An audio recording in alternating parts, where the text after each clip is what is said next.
Good evening. Welcome back to another episode of Literature with Daniel. This episode will be quite short. Last, I found that last time I did talk quite a lot about the gates of hell and just in general of how much meaning is in those words. It would have taken possibly more than an hour just to digest that whole thing. Pretty sure we don't even really know what Dante meant by those words. We can form our own opinions. I will say, though, Dante did say that his book is the type of book that you can read in a spiritual and literal sense.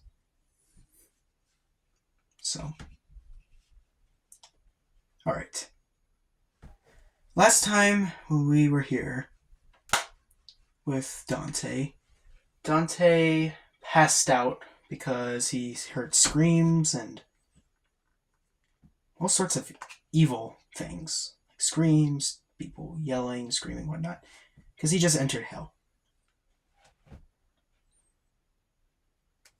The fourth canto is something you probably wouldn't expect. Because when Dante wakes up, he's no longer on the river of hell, and he's no longer being ferried into hell. But instead, he's there, and there's no screaming. There's no signs of anguish or anything. It's a almost peaceful quiet. Dante doesn't really understand this, but he gets up, and Virgil is by his side as always. Dante asks the question, I thought we were in hell. What's happening here? Virgil tells him that they're in Limbo. Also, this is the only time in the Divine Comedy where we find Virgil pale. He is pale because he is in the place that he is sentenced to. It's a brilliant gift that he's able to come out of Limbo for such a short period of time, to go through purgatory and through hell. But he's back in the place that he came from, because when he was alive, he didn't follow by God's rules. And so, obviously, he's not very happy of being back in the place that he was sentenced to, even if Limbo isn't a place of anguish and torture. Limbo is the only punishment for those in Limbo is no hope of ever going to heaven. That's the only punishment. I mean, it may not seem that bad because you don't have any physical pain or mental pain, but it is horrible because then you have all that spiritual pain of knowing that you'll never be able to see God. Here Dante meets the greatest Greek poets and Roman poets. I mean, he meets Homer, Socrates, Plato, Aristotle. He meets all these famous Greek people, and the reason why they're in Limbo is because they were able to achieve the best virtue that you could ever achieve without God's help. But because they never looked for God, they just fell away. They couldn't reach heaven. You can never reach heaven without God, without his help. So the Greeks, they're spared from torture because they tried to live the most virtuous lives that they could ever do. But in the end, it never helped them achieve heaven. So they're just there. Also, a startling difference, as you can see in this picture, is that there's trees. And there's grass. Almost like Earth, but not like Earth. It's highly interesting to be in Limbo because as Dante is walking, he starts seeing all these unborn children. Well, they're children who were born, but they were not baptized. And they're in Limbo. This doesn't make that much sense because all children are innocent, but it makes sense to Dante for whatever reason. And there's a starting contrast to this and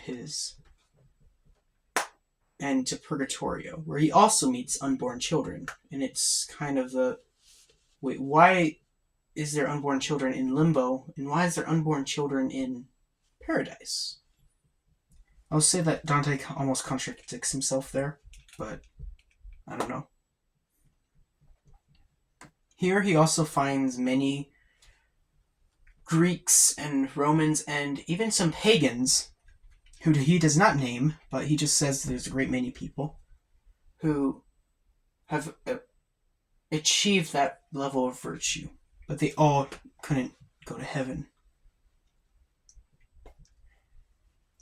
Another surprising and interesting thing here. When Dante meets Homer, Socrates, Plato, and the other famous Greek writers, they invite him into their group. Now, that doesn't seem weird at first, but if you truly think about it, Dante is placing himself on the peer of the greatest poets, Homer and Virgil. Two of the greatest poets. He's putting himself with them. Now that doesn't seem that odd. That may seem odd because you may say, okay, well, it doesn't seem right, but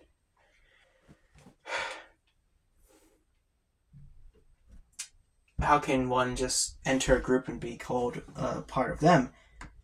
Well, that's like friends. If you have a group of friends that you all know very well, you only accept other friends into your group unless you want someone to prove themselves that they're worthy to be in your group.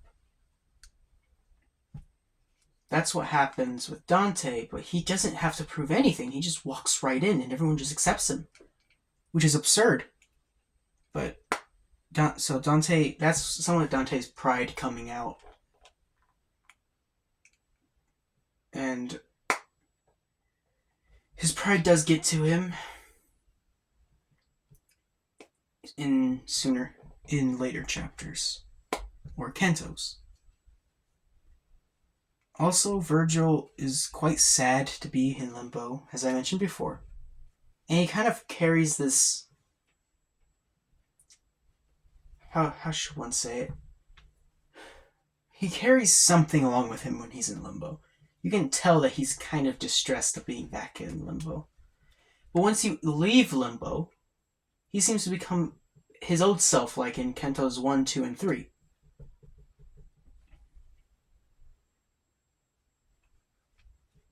But that's also another reason why you never see Virgil enter heaven.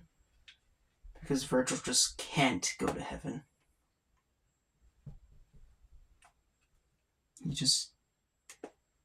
But it's not always stark and dangerous. In later chapters, Dante decides to say, hey, at the end of all time, everyone in Limbo will go to the earthly paradise, which is the top of Mount Purgatory. It's not heaven, but it's a step away from heaven, but everyone's just going to be stuck there for all eternity. Doesn't make much sense, but you have to remember, this is a poem.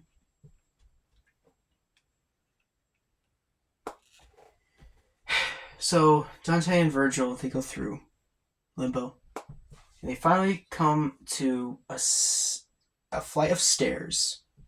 I like to say stairs. It depends what map you see of Dante going through hell. There's stairs, there's like cliffs or something. And then Dante and Virgil leave Limbo, which is the most peaceful of all of hell. Then they go into the second circle of hell, which is the circle of the lustful, which I will talk about in my chapters to come. Anyway, thank you for watching.